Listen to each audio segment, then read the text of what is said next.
Magandang umaga po sa ating lahat at maligayang pagtalo sa ating Sunday worship service ng ICOC is Sinasabing araw ito kung saan binibigay ng pansin at nagpapahalaga ang kabataan sa loob ng simbahan. Hindi lamang bilang mga tagasunod, kundi bilang mahalagang bahagi ng katawan ni Kristo.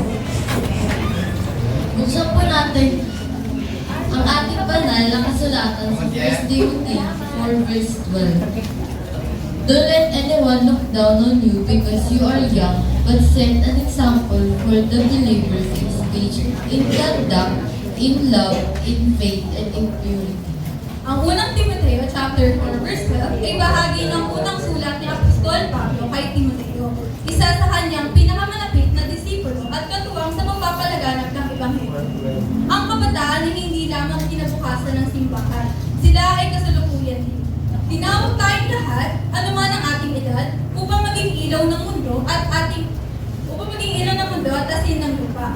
Sa kabila ng pagiging bata, maraming kabataan ang ginagamit ng Diyos upang ipahayag ang kanyang pagmamahal, katotohanan at lakas.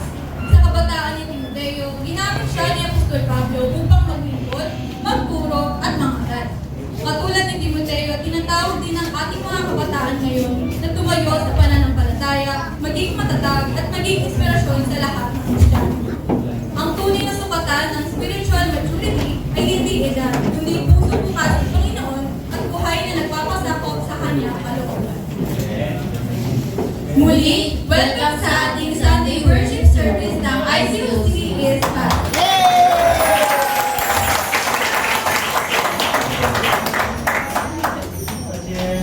Tayo po ay umuko at manalangin sa pagsisimula ng ating service.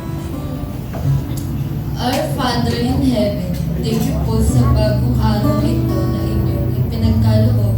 Pinupuri namin kayo sa pagkakataong magtipon bilang isang pamilya sa pananampalataya at sa espesyal na araw na ito na inihandog para sa aming mga kabataan. Lord, we pray that in every song, word and action sa aming pagsamba ngayon, maramdaman po sana namin ang inyong presensya. May you use our hearts and lives so that others may be drawn closer to you.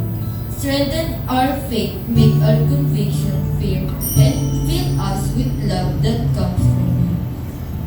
Sa lahat ng aming gagawin, kayo po ay maitaas at hindi ang aming mga sarili. Ituring ninyo sa amin ang lahat. Halaga ng kabataan sa inyong kaharian at itanim ang aming puso ang layunin ninyo para sa aming puso. We pray all this